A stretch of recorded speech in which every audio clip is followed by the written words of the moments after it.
Buenos días, ¿cómo están? ¿Qué tal? Buenos días. Bienvenidos a una nueva edición de Cambio de Rumbo. Bueno, en el día de hoy, con un poco la excusa de que este martes tuvimos el lanzamiento de nuestra campaña, de nuestra lista, tenemos para el día de hoy poder describir un poco los ejes en los que vamos a basar esta campaña, que son muchos de los que ustedes ya conocen, obviamente, y aprovechar también a presentar a los candidatos que el otro día pudimos presentar para que también el que no pudo estar pueda conocerlos. Así es, el eje de nuestra campaña se basa en recuperar la perspectiva política de un programa de los trabajadores y por y para los trabajadores. Entendemos que hoy los trabajadores no somos la prioridad, que en los últimos años, como desde estos micrófonos ya hemos analizado larga y extendidamente, si bien se desarrollaron políticas sociales, muchas de ellas de carácter asistencialista y se aumentó el salario de los trabajadores, también aumentó muchísimo, podemos decir, el costo de vida. Los gobiernos del Frente Amplio no han tocado los privilegios de las clases dominantes, de los capitalistas, del capital, y siguen sin resolverse los principales problemas que tenemos los trabajadores, los pequeños comerciantes, los productores familiares y todos los que vivimos de nuestro trabajo. El Frente Amplio entonces traicionó, podemos decir, las expectativas de cambio de quienes lo apoyaron, ¿verdad? Toda la esperanza que depositó en él el pueblo uruguayo. Dejó de lado el proyecto histórico que alguna vez representó y terminó impulsando políticas que nada tenían que ver con eso. Hoy, justamente, se impulsa un modelo depredador de la naturaleza, de los recursos naturales, todo al servicio de las multinacionales y el capital financiero, en un proyecto y en un modelo de país que no beneficia para nada a los trabajadores.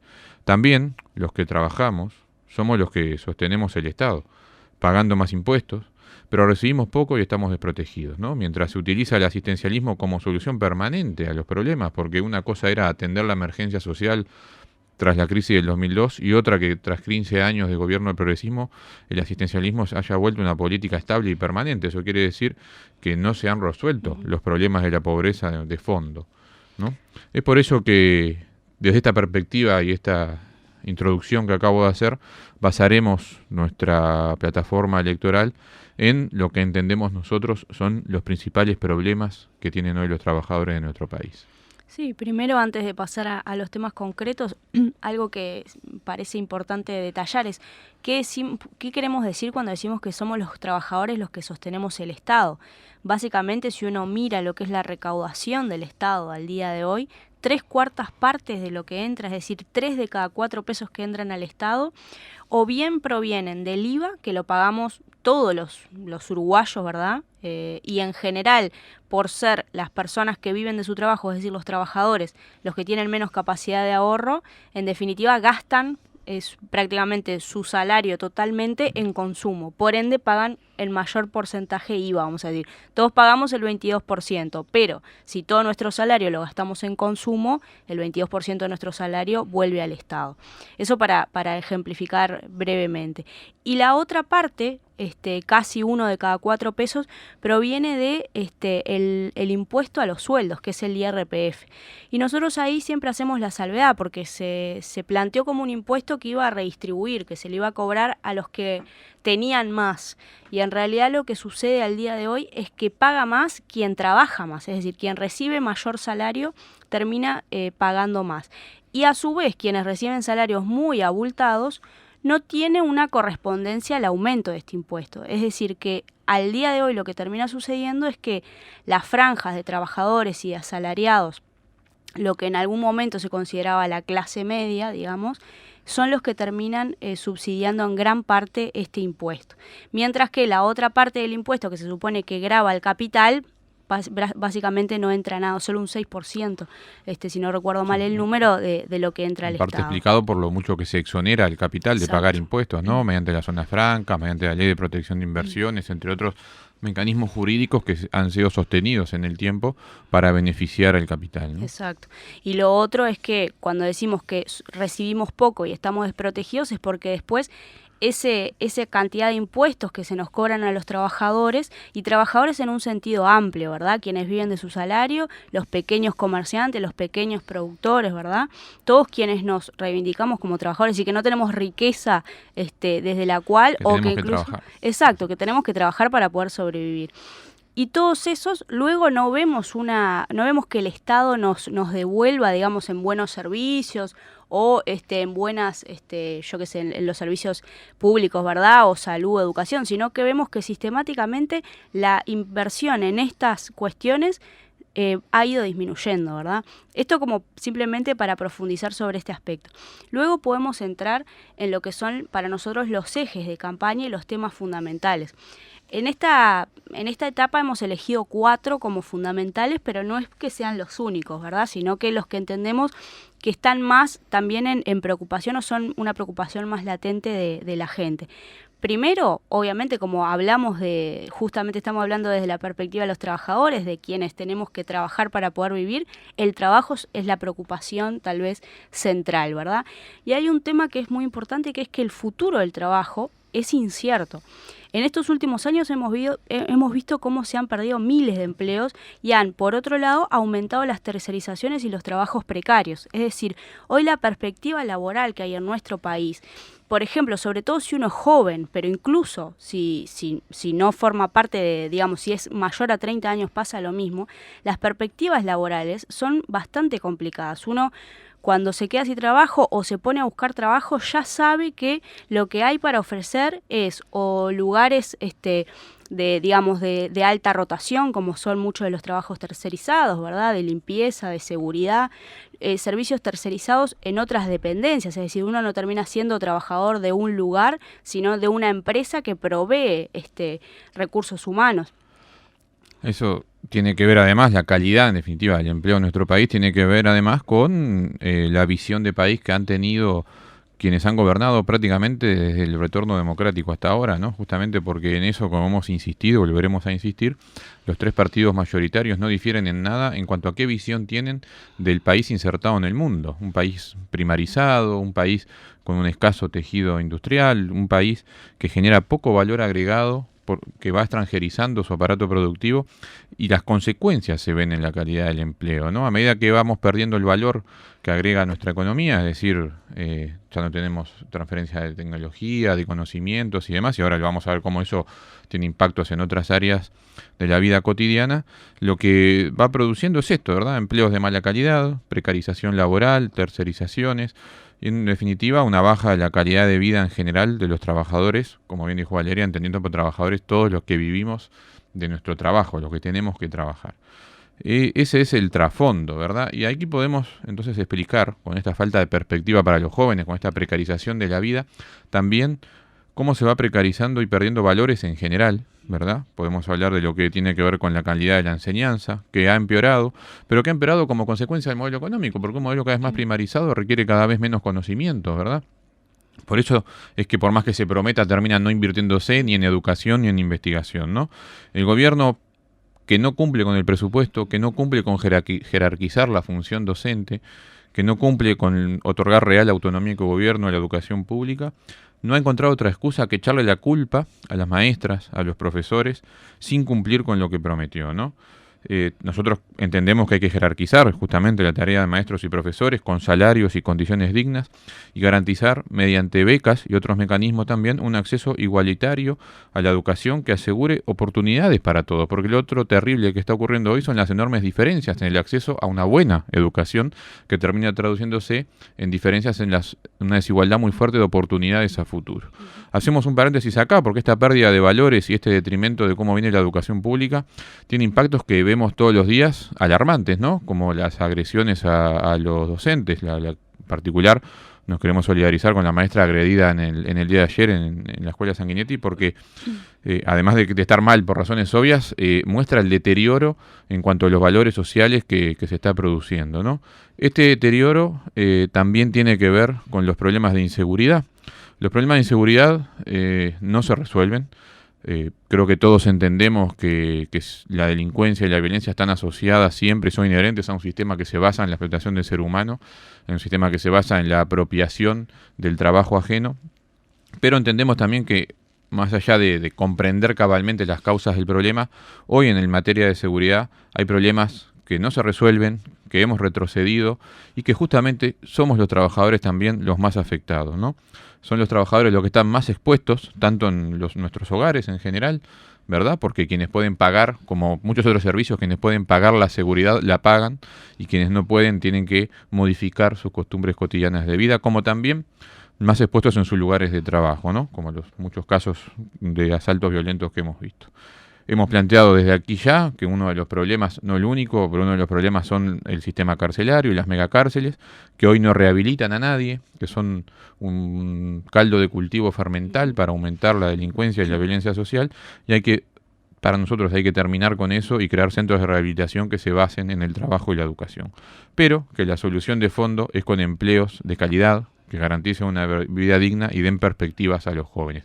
Y eso tiene que ver nuevamente con el modelo, la estrategia de país que se plantea, que hoy estamos viviendo las consecuencias también en materia de la seguridad ciudadana de un modelo excluyente, un modelo que precariza el trabajo y anula las perspectivas para los jóvenes. Y el otro problema que tiene mucho que ver con, de nuevo, este modelo o estrategia de país que se lleva adelante en el Uruguay desde hace décadas, tiene que ver con el problema ambiental.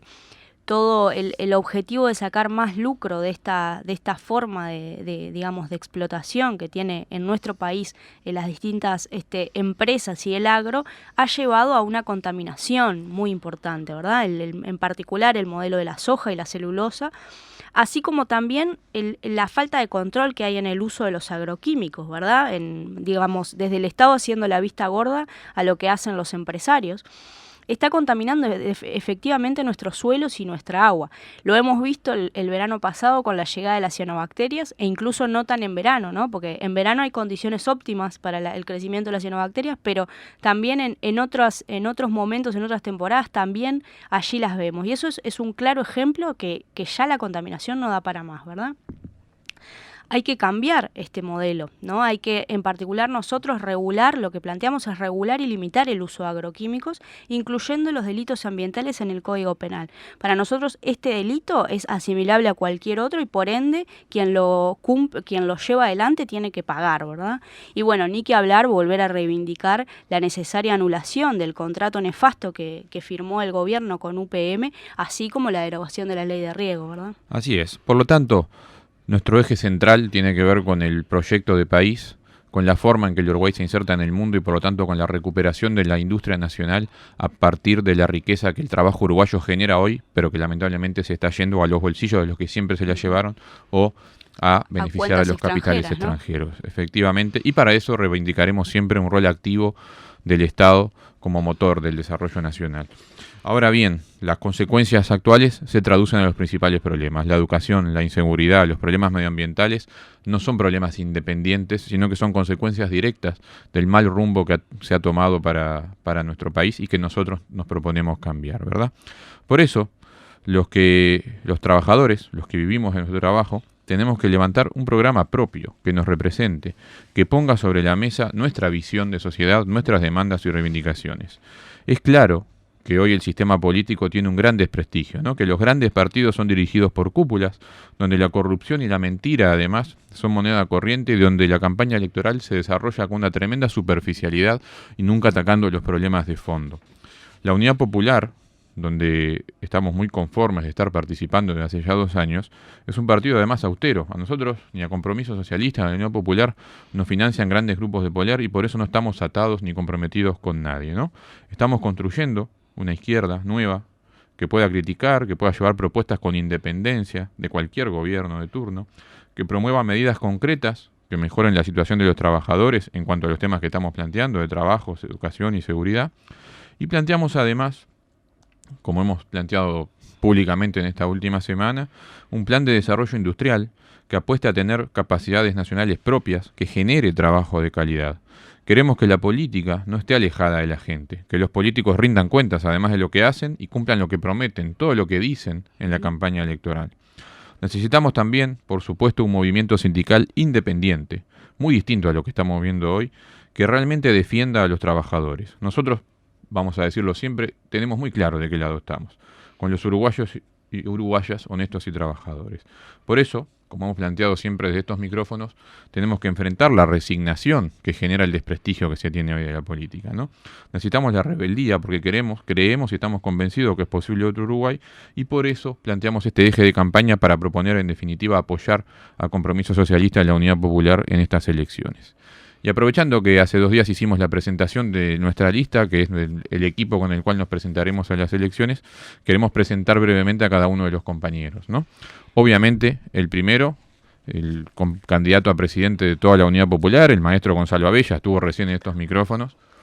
Ya todos lo conocen, pero no hace falta igual plantear por qué nosotros le apoyamos fuertemente al compañero Abella, maestro, historiador de larga trayectoria, unificador de la diversidad de la Unidad Popular hoy.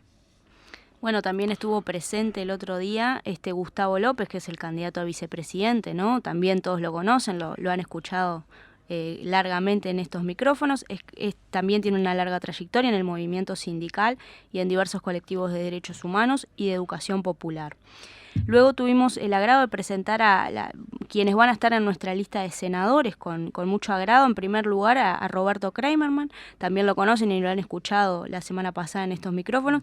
Él es ingeniero químico de la Universidad de la República, también tiene estudios de posgrado en Economía y Comercio Internacional.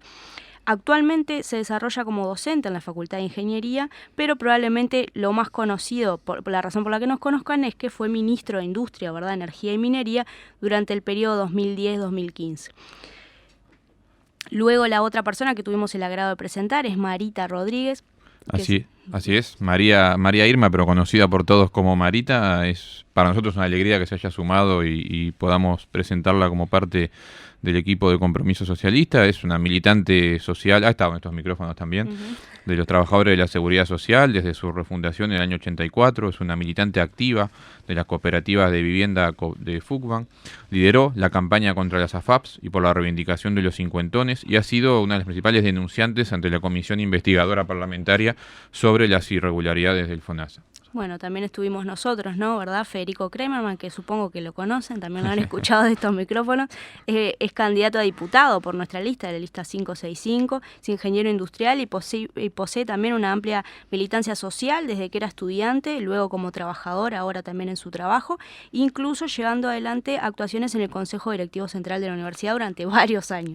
Me toca presentarte a Valeria, como también conocida, será candidata a diputada por nuestra lista 565.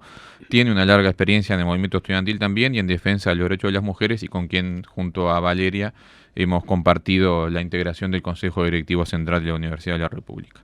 Y es también para nosotros una alegría presentar a 2 compañeros más, que también serán candidatos a diputados. Nuestra compañera Lucía Episcopo, una compañera que hace unos años finalizó sus estudios en la Escuela Nacional de Instituto de Escuela de Bellas Artes, donde tuvo una activa participación también en el movimiento estudiantil y en el gobierno universitario, en referente del movimiento estudiantil, y que actualmente tiene una activa participación en distintas luchas por la defensa de los derechos de las mujeres, y es para nosotros una señal muy importante que compañeros tan comprometidos con una visión de la lucha de la mujer desde el punto de vista de la clase, de la mujer trabajadora, se sumen a Compromiso Socialista.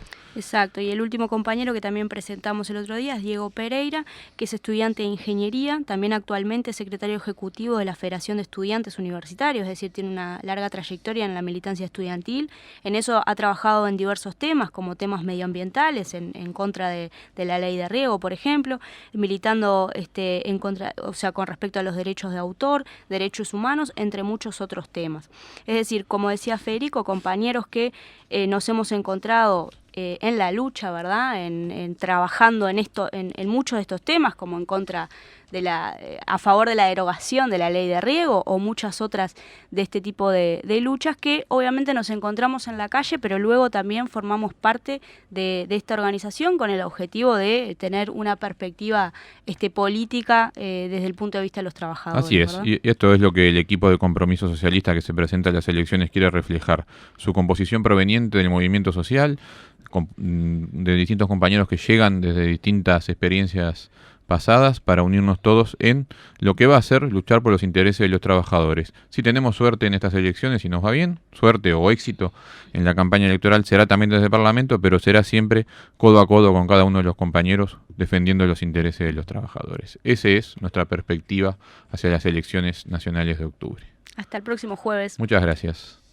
Muchas gracias. Muchas gracias.